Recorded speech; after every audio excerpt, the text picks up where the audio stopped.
Ask you on a different subject about the lagoon. I was speaking with Hedrick Smith. He's a journalist. He was in Indian River County last year speaking at the Emerson Center about his book, Who Stole the American Dream? And in his presentation, he said the way you make change, significant change, is through concerted citizen initiatives. And someone has called to his attention the Indian River Lagoon issue and the effort so many citizens have made to approach government about addressing this issue. I think he's going to report on that. Okay. I don't know whether it'll become a book or a documentary or where it will go. But do you see it that way? Is that what has brought government to the point it's at today? Oh, I think unquestionably, if you look at the Lake Okeechobee releases, now that's a little different issue than what we have up here in Indian River, but just looking at the galvanization of the public outcry during those releases from Lake Okeechobee resulted in a flurry of political activity. You had Senator Negron convene a Senate Select Committee. He brought House Speaker Weatherford down to tour the area. You had Congressman Murphy giving helicopter rides and taking bottles of water up to the Capitol and on the House floor. And now the result of all that, I just read yesterday, Senator Negron was able to achieve full funding for all of his recommendations in negotiations with the House Budget Committee to fund all those recommendations that the Senate Select Committee put forward to help alleviate some of that Lake Okeechobee impacts and the stormwater there. So certainly that public outcry, the galvanization, the river kids, the constant letters and meetings and contacts, and the group that traveled to Washington, D.C. and held the meeting up there, I think certainly that got the attention of a lot of different politicians.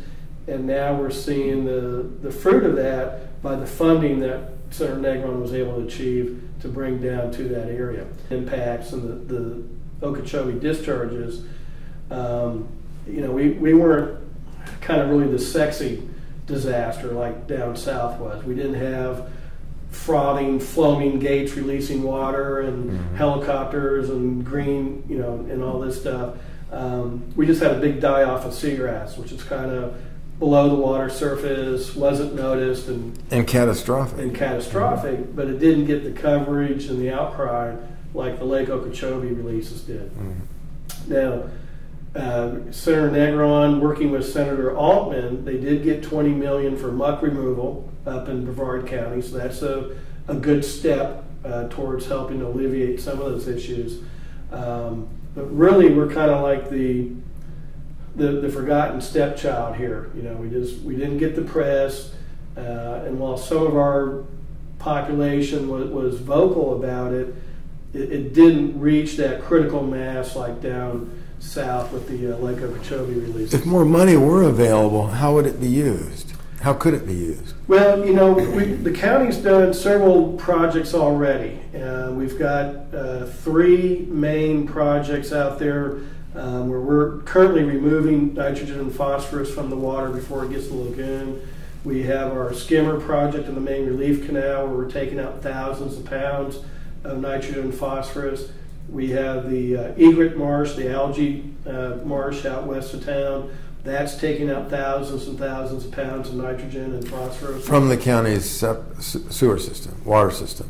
No, this is from the drainage system, the drainage canals. Right. We're pumping water out of the drainage canals, running it through an algae field, treating it, taking the nutrients out, and putting it back in the drainage canal cleaner than when we pulled it out.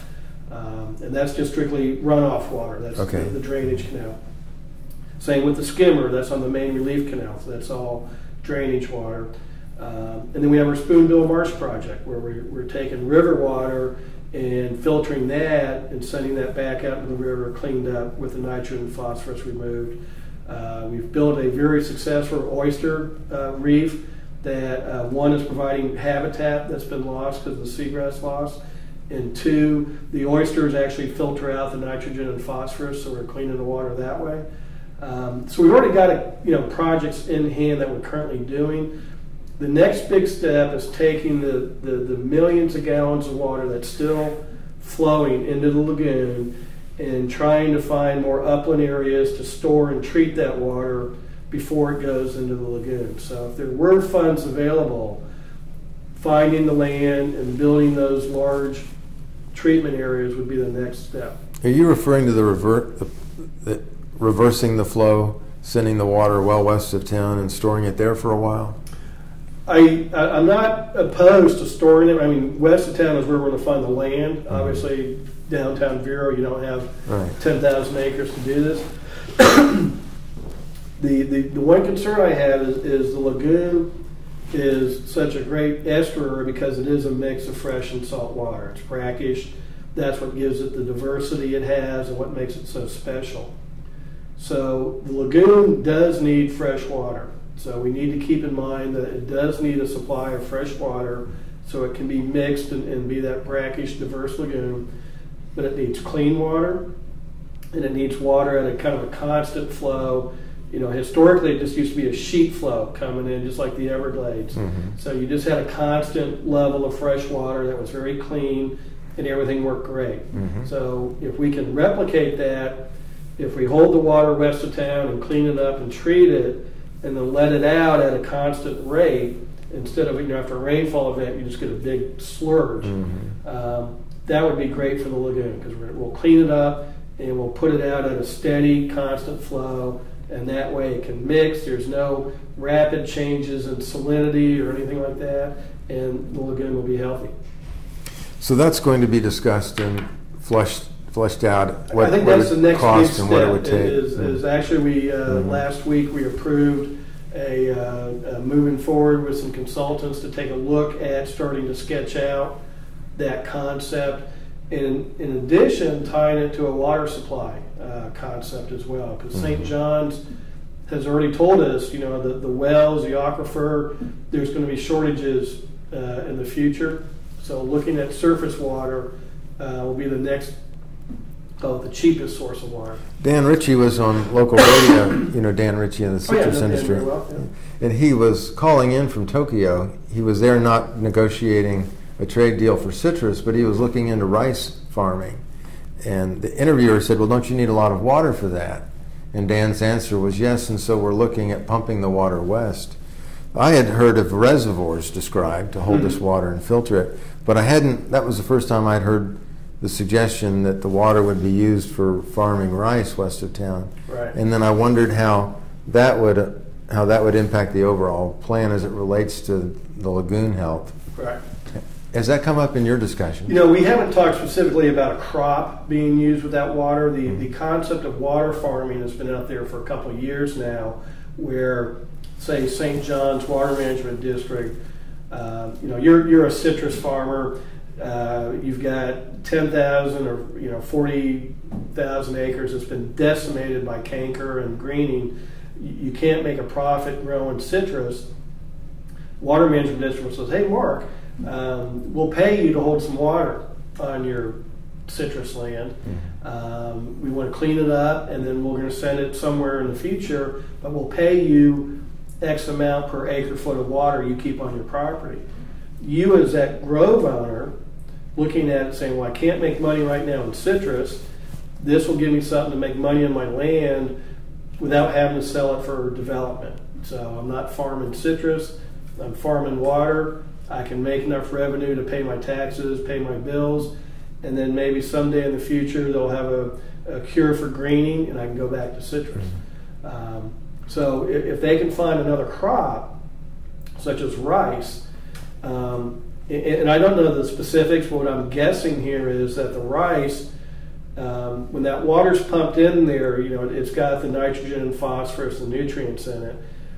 So if that rice assimilates those nutrients into the plant, and then you harvest that rice, you're pulling those nutrients out of the water, that might be a cost-effective way to clean the water up and also get a cash crop at the same time. So to me, that would make a lot of sense. Right. That might. Because the trick is, it's not so hard getting a plant to take the nutrients up. That part's pretty easy. But then what do you do with that plant sitting out there in the middle of that 10,000 acres? If it dies and decomposes, those nutrients are resuspended now. Right. So it's easy to get the nutrients into the plant, but then how do you get the plant out so that you permanently remove those nutrients? And if it's a harvestable crop like rice, it's a cash crop, then that's really the gravy on the whole project. Well, it'll be interesting to hear what Dan has to say. I'm sure he's back by now from his. And, it'd be good if they could find some alternate crops, because they've always said the sand and the soil that we have here.